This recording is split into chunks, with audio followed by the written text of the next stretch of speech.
Bem, então, a apresentação do trabalho final, vocês já viram e exercitaram praticamente todos os tipos de estruturas nesses exemplos anteriores aqui que a gente viu, até a parte de tratar com entradas analógicas, principalmente para leitura de temperaturas. Até a aula passada aí, nós não realizamos esse exemplo em aula, ficou como atividade, e essa atividade avaliativa aqui ficou com parte da segunda atividade avaliativa. O projeto final vai ser metade dos pontos faltantes, aquele. Pelo que a professora Thaís passou para vocês, faltou 1 ponto do segundo bimestre e 5 pontos do terceiro bimestre. O terceiro trimestre, vocês podem confirmar isso comigo, mas pelo acordo que ela me falou, foi esse aí. Então, vai ser dividido entre metade da avaliação ao projeto final e outra metade são essas outras atividades, esses outros exercícios.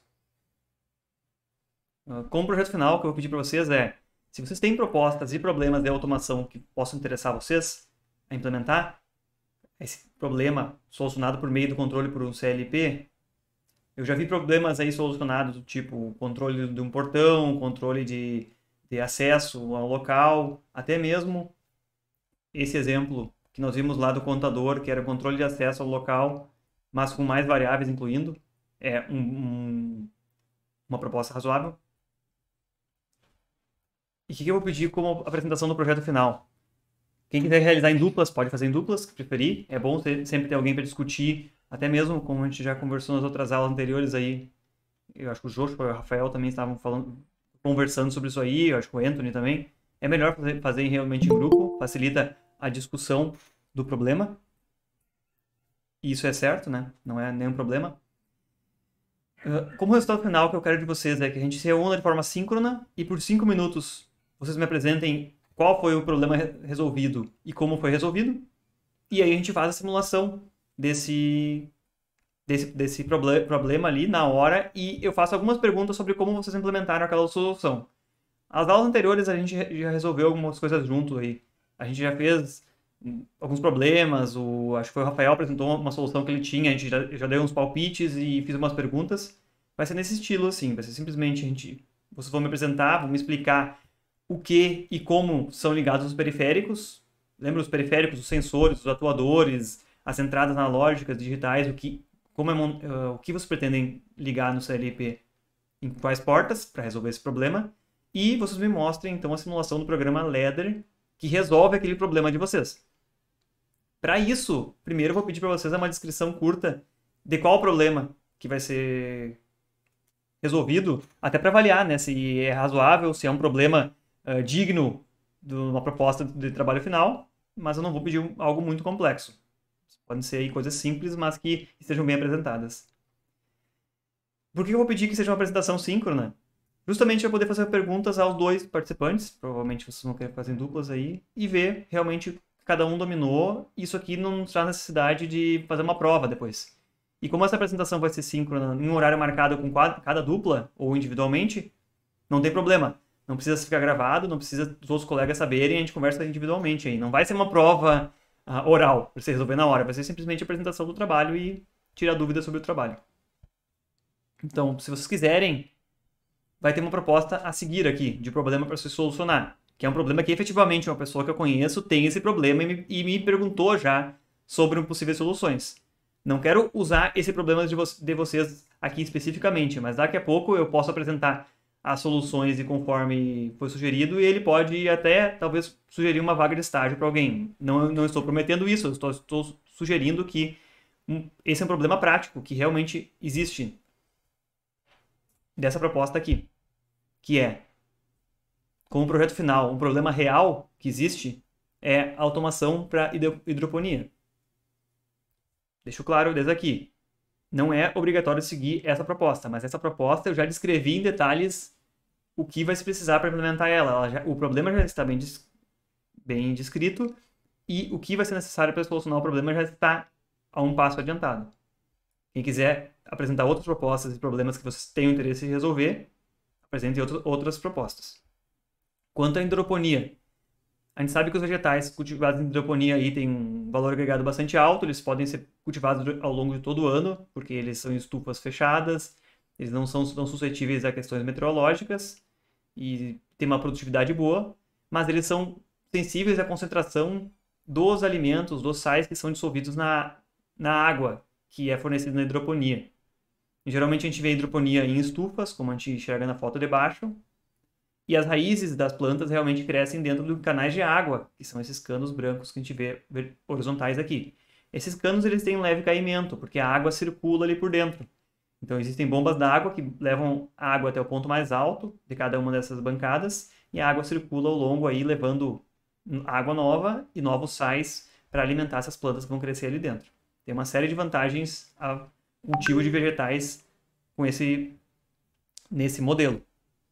Tanto que aí comercialmente existem vários, vamos dizer, cultivadores, não sei se essa é a palavra correta, mas existe a nível industrial esse tipo de plantação. A única questão envolvida aqui é que a cada poucas horas, ou no mínimo diariamente, o responsável por cuidar daquilo ali vai ter que ir verificar lá manualmente qual a quantidade de suplemento que tem ali, esses sais dissolvidos na água, se eles estão adequados. Também, às vezes, verificar a temperatura da água ou a temperatura ambiente para aumentar ou diminuir a frequência que ele vai passar água por ali, porque não é 24 horas por dia que a água circula o tempo todo. Ela não precisa circular o tempo todo, teria um grande gasto de energia. É um ritmo só adequado. E deve ser garantido que a circulação de água ocorra aí com certa regularidade. Você não pode deixar 24 horas parado sem que as plantas vão se desenvolver corretamente. Em dias mais quentes também você vai ter que aumentar a frequência dessa circulação de água para garantir o desenvolvimento adequado dessas plantas.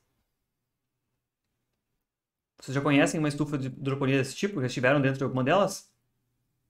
Essas bancadas basicamente são a altura de uma mesa e os vegetais são cultivados ali dentro, sem contato direto com o solo, e elas têm uma série de vantagens aí, inclusive o fato de ter menos desenvolvimento de insetos, porque ele fica protegido, não fica em contato direto com o solo, tem menos perda de produto também.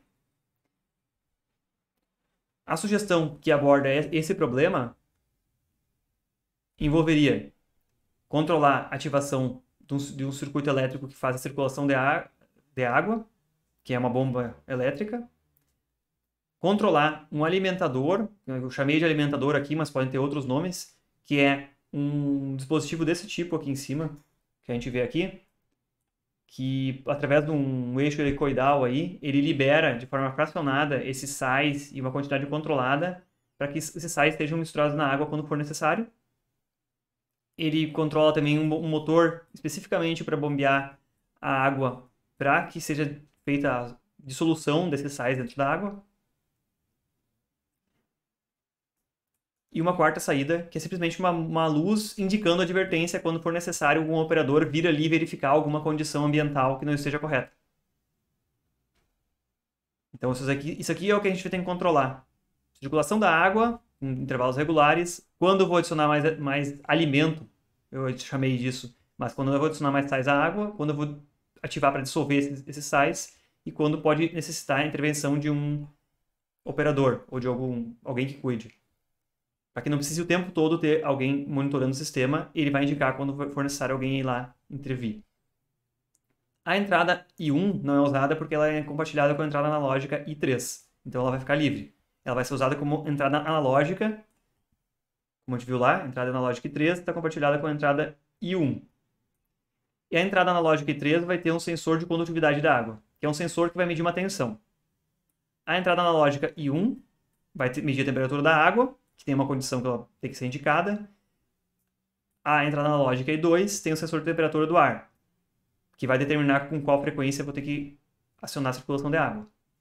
A entrada digital I2, ela inibe o funcionamento do sistema enquanto alguém estiver mexendo no canteiro ou estiver sendo feita manutenção. A entrada I2. A entrada I3 é um sensor de nível de uma caixa d'água. Caso esse sensor de nível em algum momento desligue, indicando que não foi atingido o nível mínimo da caixa d'água, quer dizer que tem algum problema de fornecimento de água, se verifica então o nível de água. E a entrada I4 é um reset da condição de erro. Quando alguma condição inadequada for gerada, ela vai gerar um indicador de erro aqui, I4. Um operador vai ter que vir até ali para resolver aquilo, vai verificar o que aconteceu de errado, e vai apertar reset para limpar essa condição. Então aqui já está descrito o que vai ser necessário. Aqui está ilustrado ao lado um sensor desses tipos de condutividade de água para medir a quantidade de sais dissolvidos.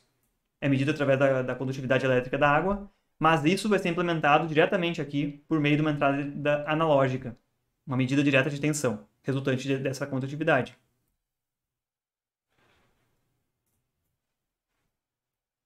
Então, isso aqui vai ter que ser apresentado também no problema, caso vocês tenham um problema diverso aí para resolver, vão ter que explicar exatamente o que são as entradas e saídas. Já serve como um exemplo para o que é esperado, essa explicação de o que são as entradas e saídas.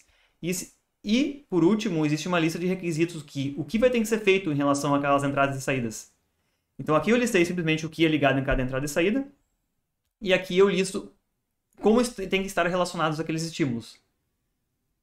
Nesse nosso exemplo aqui, e nesse problema, o que relaciona, por exemplo, a saída circulação com a saída erro ou com que outras variáveis? Primeiro momento, a saída circulação, que liga o motor que vai circular a água lá dentro, ela tem que ser acionada durante 5 minutos a cada 30 minutos. Então, regularmente vai ser ligada por 5 minutos e deixar desligada nos próximos 25, para fechar cada ciclo de 30 minutos. Quando a temperatura do ar estiver maior que 30 graus, aqueles dias realmente quentes, e dentro da estufa a temperatura pode crescer mais ainda, deve circular a água a cada 10 minutos, e não por 10 minutos, e não por 30 minutos. Desculpe, e não por 5 mais, como era a especificação geral. O tempo todo é 5 a cada 5 minutos. Quando a temperatura estiver muito alta, é 10 minutos. Uma modificaçãozinha aí que tem que se utilizar a informação da temperatura do ar. Esse processo de circulação de água não é inibido quando ocorrer um erro. Qualquer erro que está em intervenção do operador, que vai ligar uma variável uma saída de erro, vai ser uma luz simplesmente indicando que necessita atenção. Não importa, a circulação de água tem que seguir, porque afinal é necessário ter que circule a água para as plantas, mesmo que o operador não esteja disponível na hora ali para verificar o que aconteceu. Logo após desligar a circulação, deve-se avaliar a medida da condutividade da água. Quando a medida de condutividade da água indicar tensão maior que 2,2 volts, que é o que vai se ler na entrada analógica, deve-se acionar o alimentador por 3 segundos para adicionar uma quantidade maior de sais na água.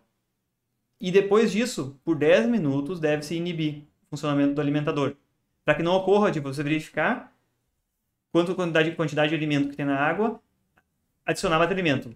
1 segundo depois, verifica e adiciona mais. Verifica e adiciona mais. Esse tempo é necessário para que se dissolva esses sais e se possa tomar uma nova medida. Então, uma vez que é desligada a circulação, se verifica essa entrada analógica para verificar a quantidade de sais dissolvidos e liga o alimentador por 3 segundos quando houver necessidade. Depois disso, se inibe por 10 minutos. Se o alimentador for ativado mais de 4 vezes no período de 1 hora, quer dizer, conte quantas vezes ele foi alimentado e a cada 1 hora isso reseta. Cada 4 vezes, se ele for alimentado mais de 4 vezes, isso quer dizer que tem algo errado e está se adicionando sais demais e não está se corrigindo aquela situação. Isso requer uma intervenção de alguém. Então, vai se ligar a variável erro se ocorrer mais de 4 vezes no período de 1 hora. Um timer que conta 1 hora e um contador que reseta, que faz essa contagem de quantas vezes ocorreu. Imediatamente depois de se adicionar sais à água, deve-se, primeiro, ligar a saída dissolver por 5 minutos, para garantir que vai misturar esse conteúdo, e depois manter a circulação de água por mais 10 minutos, para que se possa voltar a fazer uma nova medida quando terminar esse período de 10 minutos de ativação da circulação. O tempo independe da condição indicada no item 1, então você pode implementar esse item 1 de forma independente desse C, para não se tornar mais complicado. Outros requisitos. Se a entrada nível desligar, indicando que o nível da água baixou no sistema, deve-se também indicar a entrada erro e manter erro indicado para que o operador venha verificar a situação. Quando a entrada nível estiver desligada, indicando que não tem nível suficiente na caixa d'água, nenhuma bomba d'água deve ser ativada. Porque ela pode estar rodando em vazio a bomba d'água, gerar um problema aí. Se a temperatura da água exceder 27 graus Celsius, deve-se habilitar também a saída erro para que haja uma intervenção do operador, de alguém que cuida desse sistema. A condição indicada erro deve permanecer ligada, ela vai ter um selo, né? Até pressionar reset de novo. O botão de reset limpa ela, desliga essa saída. Quando a condição de erro, durante a condição de erro, não se deve acionar nem dissolver, nem o alimentador. Essas duas saídas têm que ficar inibidas durante esse momento, porque afinal, houve um erro, houve algum problema. Enquanto alguém não vier ali verificar o que ocorreu, se deixa essa saída inibida. Quando a entrada inibe estiver ativa, quando você estiver mexendo no canteiro, fazendo qualquer tipo de coisa, é um interruptor que vai ser ligado, todo o restante deve ser desativado.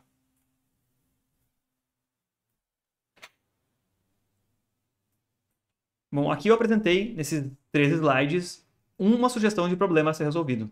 Aceito outras, mas desde que estejam nesse modelo, deve se apresentar o que vai ser ligado em cada parte e quais são os requisitos do seu problema. E como vai ser apresentado, então? Pode ser realizado em duplas, como já foi citado, vai ter uma apresentação síncrona, horário a ser marcado, quem não consegue vir aqui nesses horários da aula síncrona, a gente marca em outro horário. E o prazo vai ser a partir de quinta-feira a apresentação até dia 16, que é o domingo da semana seguinte. Então vai ter um prazo longo aí de aproximadamente 10 dias. Para quem quiser apresentar durante esse período, basta a gente marcar aí, entrar num acordo de algum horário que pode ser marcado por e-mail. Ok? Se vocês quiserem marcar em aula, pode ser em aula agora mesmo, quem já tiver isso definido. Se não, mandamos por e-mail e a gente entra no acordo sobre esse horário para marcar. E aquelas mesmas requisitos que eu pedi lá sobre as atividades também, para que se faça de uma forma organizada, o seu diagrama LEDER, os contatos, saídas e relatos auxiliares devem ter comentários aí dizendo o que eles representam, para não aparecer simplesmente um contato lá, uma bobina Q1, o que ela é, o que ela representa no teu problema. Peço então que adicione isso aí, se possível adicione a explicação dizendo o que cada parte do programa faz, que isso facilita muito a interpretação depois. E quando for entregar o trabalho e apresentar ele, então, ter disponível esse arquivo da simulação do Logosoft pronto para que a gente possa, durante a própria aula, já verificar o funcionamento dele e simular em conjunto isso aí. Ô, senhor, Sim. eu e o Washington tinha pensado em fazer outra coisa, nós ia fazer um controle de tração ali com o negócio, com um projeto para fazer. Pode ser? Dá para ser? Tá ok? Pode ser só faz dentro daquele modelo ali, ó. Me apresenta o que vocês querem fazer, qual é o problema, do tipo Aham, similar a isso aqui. Me apresentar qual é o problema, uma forma bem resumida. Depois apresentar o que vai ser ligado nele, quais as portas de entrada e saída que vocês pretendem usar ou precisam. tá. E depois uma lista assim resumida de como é que se relacionam aquilo, quais são os requisitos. Quando acontecer isso, tem que acontecer aquilo. Até para eu Uhum. ter uma ideia geral de como funciona o problema. Pode ser? Tá bom, pode Tranquilo. ser. Pode ser, aceito outras sugestões. Então, como é que é? Que escopo é esse que tu citou aí? De Controle de tração isso é para funciona? não. Nós vamos fazer para moto. Controle de tração na moto. Tô até curioso de ver como é que tu vai descrever isso aí, mas Na verdade, vai ser para uma bike, mas tá tudo certo. tá tudo certo. Tá É. tranquilo. Qual é a ideia? Tu observa se tá pedalando ou não tá e quando Não, tá. é para não empinar, né, professor? Ah, Vai um motorzinho elétrico ali aí para não empinar, nós vamos fazer o negócio ali. tá. Beleza. Tô curioso sobre isso aí. Mas então apresenta o problema aí, a gente. Pode ser, pode ser. Tá certo. Beleza.